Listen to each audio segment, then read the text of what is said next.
So now we have already discussed the actual growth rate and warranted growth rate. Now in this part we are going to discuss the natural growth rate, and also we are going to discuss the interaction between actual growth rate, warranted growth rate and natural growth rate with the help of graphs. Okay, so first we have to understand that what is natural growth rate.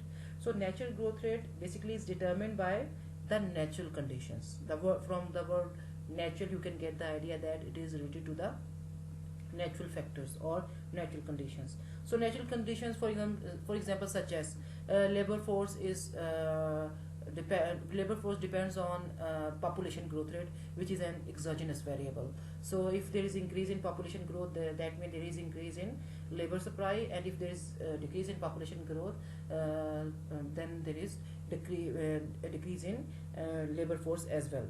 So labor, according to population growth, we can acquire the labor force.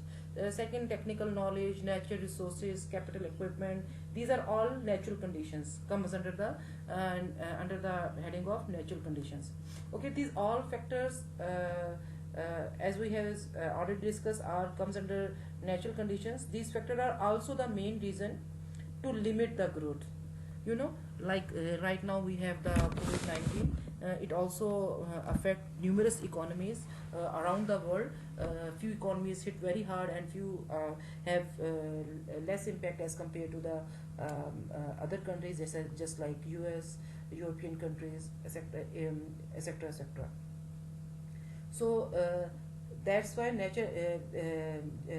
these factors are the main reason to limit the growth rate. Okay, so the natural conditions are the major contributor, provides the major contributions regarding limitation of growth rate or expanding in the growth rate. So for example, our economy is suppose that we suppose that the economy is growing successfully, but due to lack of labor force, our economy is not being able to achieve the steady state growth. So it is a natural conditions which is basically depend on the population growth. So due to this reason we have missed the steady state growth part. Our economy is not been able to reach the steady state growth path. So that's why natural growth rate in this way impact the steady state growth. So these factors limit the expansion of growth. So these natural factor or natural condition limit the expansion of growth. Due to this reason, it is also known as full employment ceiling. So due to this reason, it is also known as full employment ceiling. It means that certain economy is on full employment and not being able to grow anymore. That means a certain economy is on full employment and not being able to grow anymore. This is the meaning of full employment ceiling. In case of natural growth, the equation is almost similar, just as we have in actual or warranted growth rate. Like GN means natural growth rate, CR means how much capital output ratio is required, and is equal to S, which is saving income ratio. So the major difference that we have in case of natural growth rate,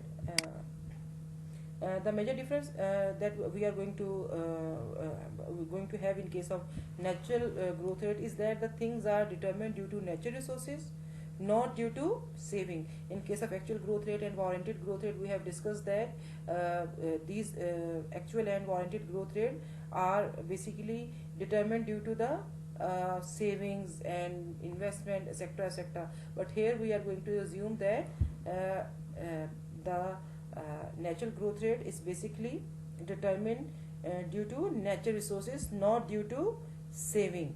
So this is the major difference. In earlier two growth rates, actual and warranted, we have discussed that these both growth rates depends on the savings. But in that case, in case of natural growth rate, the growth rate depends on the natural resources and not on savings. So that's why natural growth rate either equal to saving, here you can see either it is equal to saving or it is not equal to saving. So because here major determining factor are natural resources instead of savings. Okay, that's why you can see here not equal sign. Hence natural growth rate, we are talking about natural resources or condition that limits the limit the economy higher growth rate. So the condition where economy is not being able to go beyond, then in that condition our growth is equal to saving or not, the limit is imposed on growth. So basically what is going to be happen in you have, there are very basic things and quite easier things in case of if you regarding if we are talking about understanding simple. First, the natural growth rate depends on natural conditions, and second, it puts ceiling on the full employment level, and third, the major difference that comes across in case of natural growth rate is that its natural growth rate, it's not depends on saving, it depends on natural conditions. According to natural condition, growth we are able to expand the growth or limit the growth. So this is basically the natural growth rate. So now we are going to discuss the interaction between natural growth rate and now graphically we are going to explain that how these three growth rates are going to interact with each other. So this is known as the interaction between actual growth rate, warranted growth rate, and natural growth rate. There are basically three conditions. The first condition is we can attain if we looking at the interaction. The first condition, like we can say actual growth rate is equal to the warranted growth rate. Then in that case we have that type of growth. Here on the horizontal axis we have time, on the vertical axis we have growth rate. So here GW is equal to GN. So in that case we have no problem. We have that specific economy achieve the steady state growth rate because they are on the GW is equal to GW is equal to GN.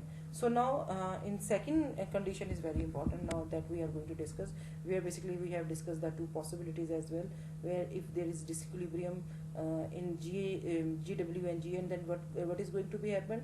But here we are going to discuss if there are disequilibrium between GW and GN, then what is going to be happen. Okay, that means in that condition where warranted growth rate is less than natural growth rate, that means our actual growth rate will take the warranted growth rate at higher level as well.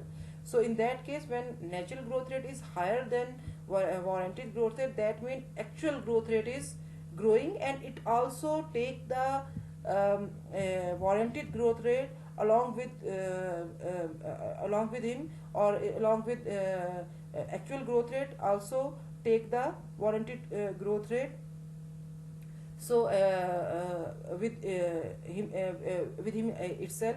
So what is going to be happen, the actual growth rate will take the warranted growth rate at a higher level as well. You can see over here that this is the actual growth rate, so it is increasing. So as it is increasing, it will increase the warranted growth rate as well. Okay, so the actual growth rate on which we are working above the warranted growth rate, here you can see that actual growth rate is above the warranted growth rate. So that's why it takes the warranted growth rate at a higher level as well. So here basically in this condition you can say that here actual growth rate is greater than warranted growth rate. Okay.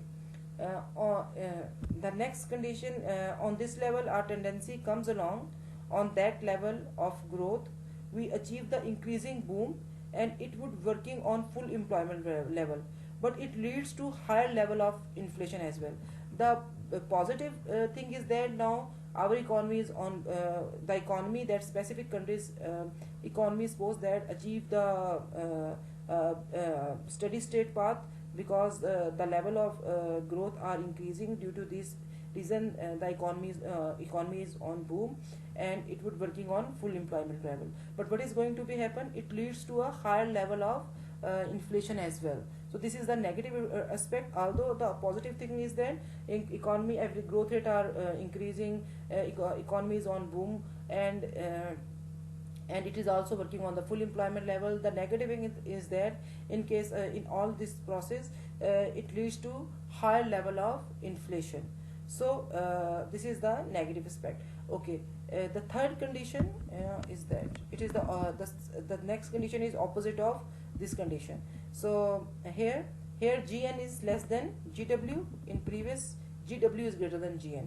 So what is going to be happen over here? Things are going to be reverse over here. In this condition, here natural rate is less than warranted rate. Previous you have seen that natural rate over here and warranted here, and in this case natural growth rate is less than warranted growth rate. So at natural growth rate, economy has the full capacity level, and here natural growth is less than the warranted growth rate. Then natural growth rate did not go above the warranted growth rate. Okay, if there is no change in technological factor, if technological factor remains same, then what is going to be happen?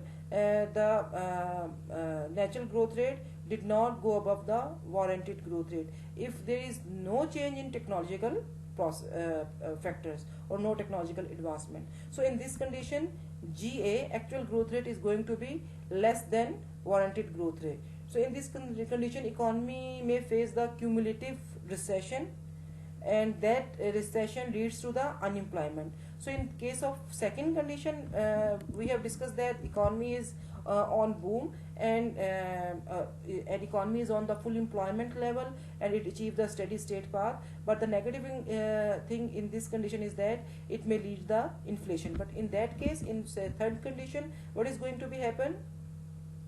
The economy is on recession, because natural growth rate is less than warranted growth rate. Then what is going to be happen? Automatically actual growth rate is going to be less than warranted growth rate. So in this condition, economy face the cumulative recession. That recession leads to the unemployment. So basically this is the idea of Harrod model. This is this model is given by Harrod. In the next slides, in the next topic, we are going to discuss the Dommer model. Basic idea of Harrod and Dommer model is same, conclusion and limitation almost same. Both of them took the idea of Keynesian short-run income employment model, and they both of them make it dynamic model. So this is their contribution, but the problem is that they assume that economy has the initial equilibrium. This is very strict assumptions, and they said that okay, if there is once we are like if once economy disequilibrium not been able to achieve the equilibrium path, and it deviate from the steady state path, with the passage of time, what is going to be happen? It going to deviate further and further. So it is very difficult to get back to the steady state path, because with the passage of time, this gap is going to be increase and increase, and there is instead of going back to the steady state path, it will be diverted more and more. So this is basically the limitation of this model. First, the initial they assume that the initial equilibrium, and then initial full employment level, the economy is on the initial equilibrium level. And second, if we are once the economy not been able to achieve the steady state path, or they miss the full employment level, then this thing is going on further and further, and the economy will be deviate from the equilibrium level, and it is difficult to get back to the steady state level. So this is the Harrod model part. In the next topic, we are going to discuss the Dommer model. Thank you.